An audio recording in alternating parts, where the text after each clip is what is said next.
بسم اللہ الرحمن الرحیم۔ یہ 557 ہجری کی ایک خاموش رات تھی۔ مسلمانوں کی تاریخ کے شام کے دارالحکومت دمشق پر اندھیرے کا راج تھا۔ ہر طرف ویرانی نے ڈیرا ڈال رکھا تھا۔ سلطان صلاح الدین ایوبی رحمۃ اللہ علیہ کے دور حکومت میں شاہی استنبول میں کام کرنے والی ایک لڑکی پر اچانک قیامت ٹوٹ پڑی جب کسی نے اسے نشہ آور کپڑا سنگھایا اور وہ بے ہوش ہو گئی۔ ہوش آیا تو خود کو استنبول کے کونے میں زخمی، بے ہوش اور بے سہارا پایا۔ ہاتھ میں ایک چٹھی تھی جس پر لکھا تھا، آج دیر لطف دینے کا شکریہ۔ یہ چٹھی لے کر وہ سلطان کے دربار کے اندر پہنچی۔ سلطان کے حکم پر تمام محل اور استنبول کے ملازموں کی لکھائی چیک کرائی گئی، مگر کسی کی بھی تحریر چٹھی سے نہ ملی۔ اور یاد رکھیں کہ یہ وہ زمانہ تھا کہ جب نہ DNA ٹیسٹ تھا، نہ فنگر پرنٹس تھے اور نہ ہی CCTV کیمرے تھے۔ تب سلطان نے ایک انوکھا حیران کن طریقہ اپنایا، ایسا کہ آج بھی عقل دنگ رہ جائے۔ انہوں نے محل کے 3 نوجوان لڑکیوں کو بلوایا اور ایک ایسا فیصلہ لیا جو پورے دربار کو چونکا گیا۔ تو پھر آخر سلطان نے مجرم کو کیسے پہچانا؟ کیا چٹھی پر لکھی وہ ظالمانہ سطر انصاف کے کٹہرے تک پہنچی؟ اور سب سے پڑھ کر کیا اس مظلوم لڑکی کو انصاف ملا یا نہیں ملا؟ یہ جاننے کے لیے ان سنسنی خیز اور عبرت ناک اور تاریخ ساز کہانی کو مکمل ضرور سنیے گا۔ دوستو، سلطان صلاح الدین ایوبی رحمۃ اللہ علیہ کا دربار لگا ہوا تھا۔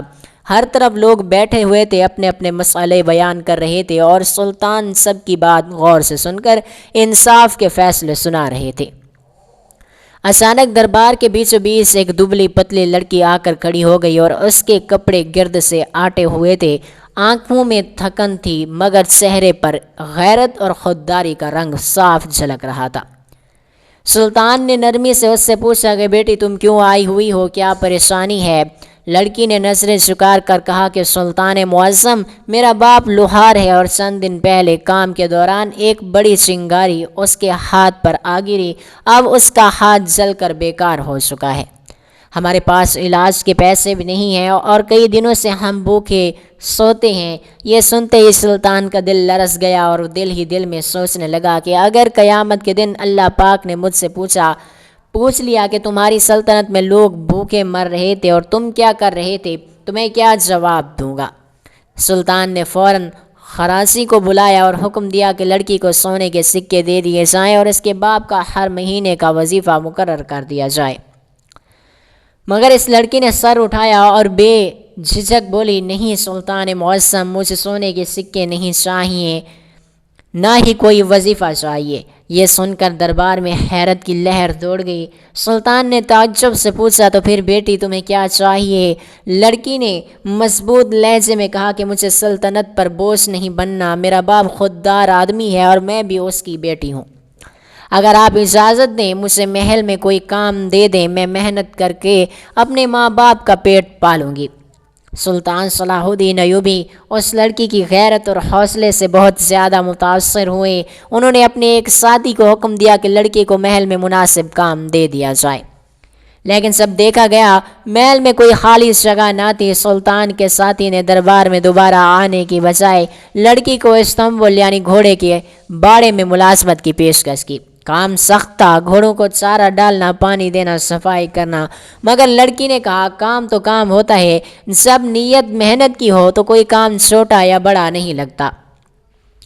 اس دن سے وہ لڑکی استنبول میں محنت سے کام کرنے لگی۔ وہ سردیوں کی ٹھنڈی اور گرمیوں کی دھوپ میں دن اور رات گھوڑوں کی خدمت کرتی رہتی۔ اس کے چہرے پر کبھی شکوہ نہ آیا، بس ایک ہی خواب آنکھوں میں سجا تھا کہ اپنے ماں باپ کا سہارا بننا ہے۔ وقت گزرتا رہا اور وہ لڑکی استنبول کے اندر دل و جان سے محنت سے کام کرتی رہی۔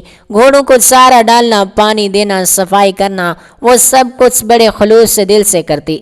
سلطان صلاح الدین ایوبی رحمۃ اللہ علیہ کا وفادار ساتھی تھا جس نے اس لڑکی کو یہاں تعینات کیا تھا۔ وہ اس کی ایمانداری اور محنت سے بہت زیادہ متاثر ہوا۔ اس نے خراسی کو بھی خاص ہدایت کر دی تھی کہ اگر کبھی اس لڑکی کو رقم کی ضرورت ہو تو بلا جھجک ادا کر دی جائے۔ ایک دن فجر کی نماز سے پہلے اندھیرے میں وہ لڑکی معمول کے مطابق اپنے گھر سے نکلی تاکہ گھوڑوں کی وقت پر چارہ کھلا سکے۔ کیونکہ جنگ کا زمانہ تھا اور گھوڑوں کو کسی بھی وقت تیار رہنا ہوتا تھا۔ مگر اس دن اس کی بدقسمتی جاگ اٹھی تھی۔ جب وہ استنبول میں پہنچی تو ایک شخص پہلے سے وہاں گھات لگائے بیٹھا تھا۔ جیسے ہی لڑکی اندر داخل ہوئی، اس نے ایک نشہ آور کپڑا اس کے منہ پر رکھ دیا۔ لڑکی بے ہوش ہو گئی اور وہ درندہ اسے استنبول کے ایک کونے میں لے گیا۔ وہاں اس نے لڑکی کے بے ہوش جسم کے ساتھ گھنونا کھیل کھیلا۔ پھر جاتے ہوئے ایک چٹھی لکھی جس میں لکھا تھا، تمہارے جسم سے میں نے جتنا لطف اٹھایا اس کی قیمت ادا کر کے جا رہا ہوں، کیونکہ میں کسی کا احسان اپنے اوپر نہیں رکھتا۔ ساتھ ہی سونے کے سکے بھی ایک تھیلی میں رکھ دیے۔ جب کچھ دیر بعد لڑکی کو ہوش آیا تو اس کے جسم میں شدید درد ہو رہا تھا۔ چٹھی اور سونے کی ہتھیلی دیکھ کر اس کا جسم کانپنے لگا۔ اس کی آنکھوں سے آنسو رکنے کا نام نہیں لے رہے تھے۔ اسے محسوس ہو رہا تھا کہ اس کی عزت لٹ چکی ہے، وہ اندر سے ٹوٹ چکی تھی۔ دل میں خیالات کا طوفان تھا۔ وہ سوچ رہی تھی کہ اگر کسی کو پتہ چل گیا تو میرے ماں باپ کہاں جائیں گے؟ میری بوڑھی ماں گاؤں میں کسی کو منہ دکھانے کے قابل نہیں رہے گی، میری زندگی تباہ و برباد ہو جائے گی۔ مگر پھر اس نے خود کو سنبھالا، اپنے آنسو پہنچے اور دل میں کہا کہ اگر میں آج خاموش ہو گئی تو وہ درندہ کل کسی اور لڑکی کو نشانہ بنا سکتا ہے۔ مجھے سلطان معظم کے پاس جانا چاہیے اور انصاف کروانا چاہیے۔ میں مقدمہ لے کر سلطان صلاح الدین ایوبی کے دربار میں جاؤں گی۔ مجھے یقین ہے کہ سلطان معظم مجھے انصاف ضرور دیں گے۔ لہٰذا لڑکی نے خود کو سنبھالا، آنکھوں کے آنسو پوچھے، کپڑے جھاڑے اور چٹھی وہ سونے کے سکوں سے بھری تھی تھیلا اٹھا کر سلطان کے محل کی طرف روانی ہو گئی۔ اس کے قدم لڑکھاپ رہا تھا، ذہن میں بار بار یہی خیال آ رہا تھا کہ یہ ساتھ کیا ہو گیا، میری دنیا اسڑ گئی، میرا سب کچھ لٹ گیا، میں برباد ہو گئی۔ لیکن جب وہ سلطان صلاح الدین ایوبی کے انصاف کی شہرت کو یاد کرتی، ان کی بہادری اور عدل کو سوچتی تو وہ خود کو تسلی دیتی، اگر دنیا میں کہیں انصاف ہے تو وہ سلطان معظم کے دربار میں ہے۔ اس دن کھلی کچہری کا دن تھا۔ سلطان صلاح الدین ایوبی رحمۃ اللہ علیہ صبح سے ہی لوگوں کے مسائل سن رہے تھے، فیصلے دے رہے تھے اور رعایا کی دلجوئی کر رہے تھے۔ اتنے میں اچانک سلطان کے کانوں میں ایک لڑکی کے رونے کی درد بھری آواز پڑی۔ سلطان نے فوراً پوچھا، یہ کون ہے جو باہر رو رہی ہے؟ لڑکی کو اندر لایا جائے۔ کچھ لمحوں بعد وہی لڑکی دربار میں موجود تھی جسے سلطان نے فوراً پہچان لیا۔ چہرے پر غم، آنکھوں میں آنسو، کپڑوں پر گرد اور وجود میں ٹوٹ پھوٹ کے آثار۔ سلطان نے نرم لہجے میں پوچھا، بیٹی تمہیں کیا ہوا؟ تمہاری حالت دیکھ کر لگتا ہے جیسے کسی جنگلی گھوڑے نے تمہیں زخمی کیا ہو یا کوئی چور لوٹ گیا ہو۔ پھر سلطان نے قاضی اور شاہی حکیم کو بلانے کا حکم دیا، لیکن لڑکی نے روتے ہوئے کہا کہ نہیں میرے سلطان، مجھے کسی گھوڑے نے نہیں مارا اور نہ ہی مجھے طبیب کی ضرورت ہے۔ سلطان چونک گئے۔ پھر بتاؤ تمہاری یہ حالت کس نے کی؟ تم یوں کیوں رو رہی ہو؟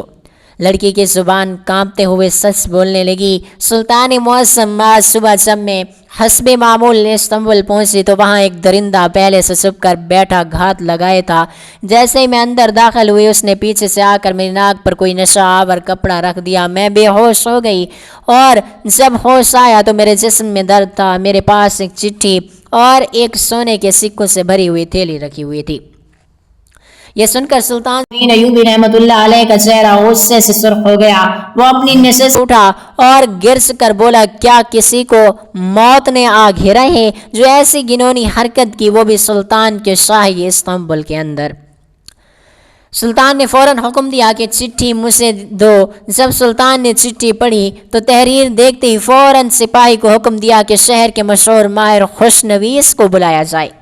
پیغام ملتے ہی وہ ماہر لکھاری دوپہر تک عدالت میں پہنچ چکا تھا۔ سلطان نے حکم دیا کہ محل اور استنبول کے تمام ملازمین سے تحریریں لکھوائی جائیں تاکہ ان کے لکھے ہوئے الفاظ کا موازنہ کیا جائے اور اس جرم کی چٹھی سے کیا جا سکے۔ سب ملازمین، وزیر، سپاہی، باورچی، خدمتگار، سب کو جمع کیا گیا اور ان سے چند جملے لکھوائے گئے۔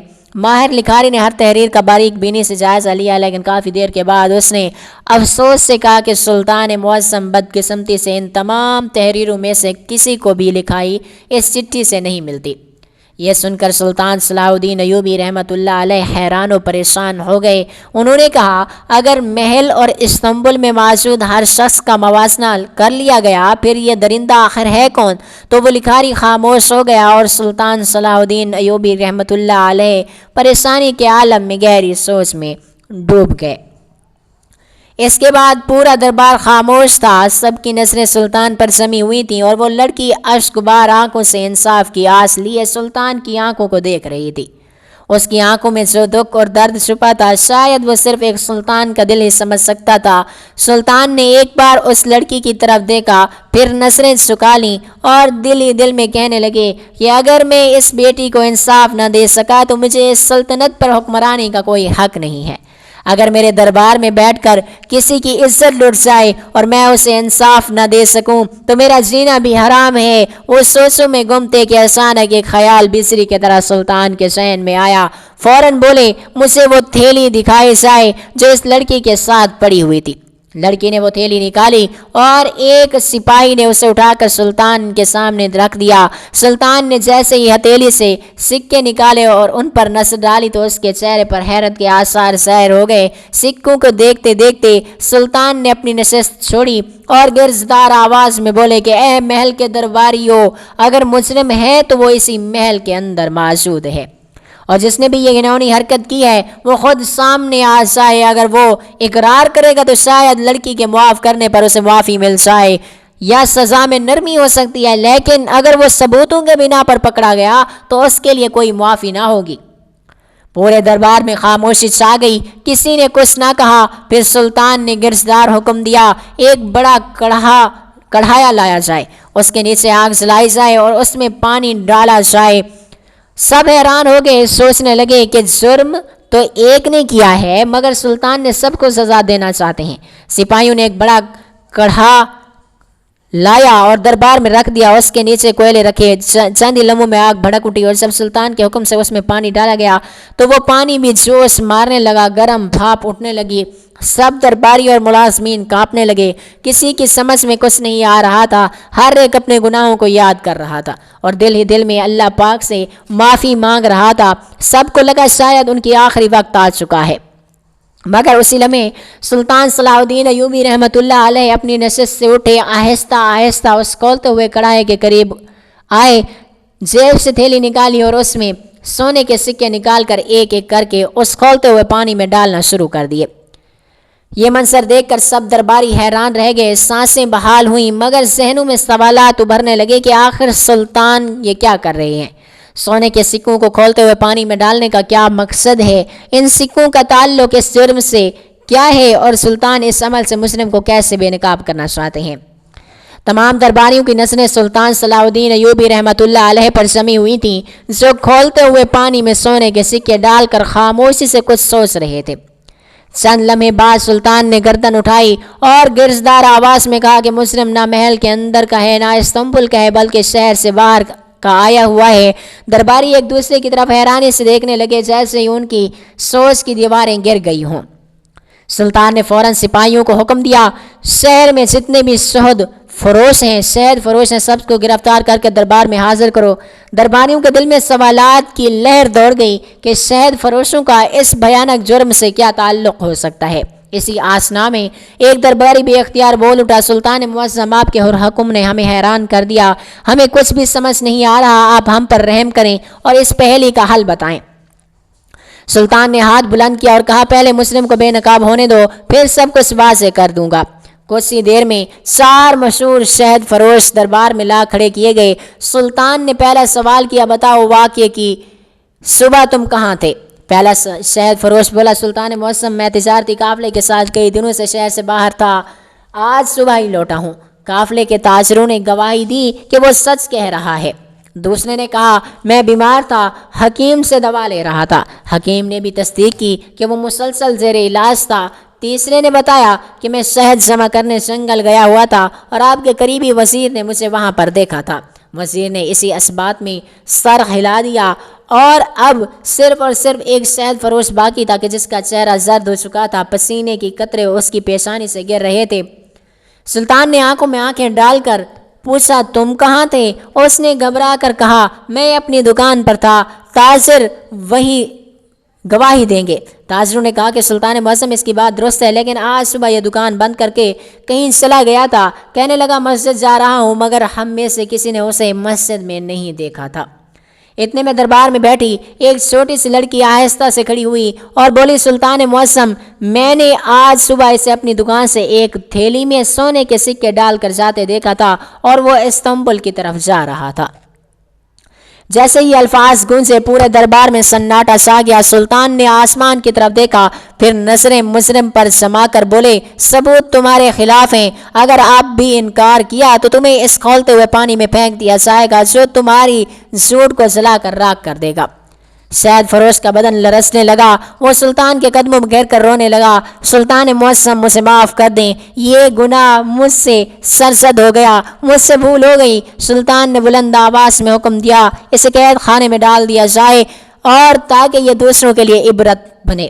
جیسے ہی مجرم کو لے جایا گیا، درباریوں کا ضبط جواب دے گیا، سب ایک ساتھ بول اٹھے سلطان معظم آپ تو ہمیں بتا دیجیے آخر آپ کو کیسے یقین ہو گیا کہ یہی مجرم ہے؟ ہم سب حیران ہیں کہ وہ چالاک شخص جس نے چٹھی پر نام نہیں لکھا، کوئی نشان نہیں چھوڑا، صرف سونے کے سکے چھوڑے، اسے آپ نے فقط ایک تھیلی سے کیسے پہچان لیا؟ پورا دربار خاموش تھا، سب جواب کے منتظر تھے اور سلطان معظم خاموش کھڑے۔ ایک لمحے میں پوری قوم کو عقل و قیادت اور انصاف کا وہ سبق دینے والے تھے جو صدیوں تک تاریخ میں سنایا جاتا رہے گا۔ سن کر درباریوں کی نظریں ایک بار پھر سلطان صلاح الدین ایوبی رحمۃ اللہ علیہ پر جم گئیں۔ سب کی زبان پر ایک ہی سوال تھا کہ سلطان نے آخر کیسے موز سونے کے سکوں سے مجرم کو پہچان لیا؟ سلطان نے ایک نظر سب پر ڈالی اور نرم مگر پر اثر لہجے میں بولے جب میں نے دیکھا کہ محل اور استنبول کے تمام ملازموں کی لکھائی سے مجرم کی شناخت نہ ہو سکی تو میں نے دوسرا ثبوت دیکھا تھا، تھیلی جس میں سونے کے سکے رکھے گئے تھے۔ جب میں نے ان سکوں کو ہاتھ میں لیا تو مجھے ان پر ایک عجیب سی چکناوٹ محسوس ہوئی جو عام سکے نہیں رکھتے۔ تب میرے ذہن میں دو ہی پیش آئے، یا تو یہ چکناوٹ کسی قصاب کے ہاتھوں کی ہو سکتی ہے یا کسی شہد فروش کی۔ میں نے سکوں کو سونگھا تو ان پر گوشت کی بو نہیں تھی بلکہ ایک خالص میٹھی خوشبو تھی۔ شہد کے اوپر شک بڑھے مگر شک یقین میں بدلے بغیر ہی میں فیصلہ نہیں سنانا چاہتا تھا، اس لیے میں نے کھولتے پانی کا کڑھا منگوایا۔ جب وہ سکے اس کھولتے ہوئے پانی میں ڈالے تو چکناوٹ ان پر لگی تھی، وہ پگھل کر پانی کی سطح پر تیرنے لگی، اور وہی لمحہ تھا جب مجھے پورا یقین ہو گیا کہ یہ شہد ہی ہے اور مجرم یقیناً شہد فروشوں میں سے ایک ہوگا۔ باقی تم سب نے خود دیکھا کہ کس طرح جانچ کے بعد سوتا شہد فروش مجرم نکلا۔ یہ سن کر سارا دربار اور پورے درباری کونے کونے میں تحسین کی سرگوشیاں گونجنے لگیں۔ ہر درباری سلطان کی حکمت اور عدل سے بے حد متاثر ہوا، لیکن وہ لڑکی جس کے لیے یہ سب کیا گیا تھا خاموش کھڑی ہوئی تھی۔ اس کی آنکھوں سے آنسو بہ رہے تھے کہ سلطان نے نرمی سے پوچھا تمہیں انصاف مل گیا؟ مجرم قید ہو چکا ہے، پھر تم کیوں رو رہی ہو؟ تو وہ درد بھری آواز میں بولی سلطان معظم بے شک آپ نے میرا حق دلایا مگر میری عزت جو چھن گئی ہے وہ واپس نہیں آ سکتی۔ میرا معذور باپ، میری بیمار ماں، وہ میرا بوجھ کیسے اٹھائیں گے؟ میں کہاں جاؤں گی؟ تو اچانک وہی محل کا خادم جس نے کبھی اس لڑکی کو استنبول میں تعینات کیا تھا ایک قدم آگے بڑھا اور نادم لہجے میں بولا سلطان معظم یہ میری کوتاہی تھی کہ میں نے اسے محفوظ جگہ کے بجائے استنبول میں کھڑا کیا۔ میں اپنی اس غلطی کا کفارہ ادا کرنا چاہتا ہوں اور اسے اپنی عزت بنا کر آپ کے محل میں ہی رکھنا چاہتا ہوں۔ سلطان نے جب یہ سنا تو فوراً قاضی کو بلایا اور اس دربار میں وہیں دونوں کا نکاح پڑھوا دیا گیا۔ دربار میں موجود ہر آنکھ اشک بار تھی، لیکن ان آنسوؤں میں اس بار دکھ نہیں، شکر اور سکون تھا۔ اسی طرح سلطان صلاح الدین ایوبی رحمۃ اللہ علیہ کی عقل اور انصاف نے ایک گنہگار کو سزا دلوائی اور ایک معصوم کو انصاف دلایا، اور ایک اجلی ہوئی بیٹی کو نئی عزت، نیا گھر اور نئی زندگی عطا فرمائی۔ ایسا عدل انصاف جو صرف ایک عظیم حکمران ہی دے سکتا ہے۔ ناظرین، آپ سبھی سے ایک معجزانہ گزارش ہے کہ ہمارے اس معلوماتی چینل کو لائک اور سبسکرائب لازمی کر دیجیے گا اور کمنٹ سیکشن میں اپنی رائے کا اظہار ضرور کریں۔ دعا ہے کہ اللہ تعالیٰ آپ کو ہنستا مسکراتا ہوا خوش رکھے، اللہ تعالیٰ آپ کو لمبی عمر سے نوازے، آمین ثم آمین، اور ہمارے اوپر سلطان صلاح الدین ایوبی جیسے حکمران ہمیشہ مسلط فرمائے۔ اللہ پاک آپ سب کا حامی و ناصر ہو۔ شکریہ، اللہ حافظ۔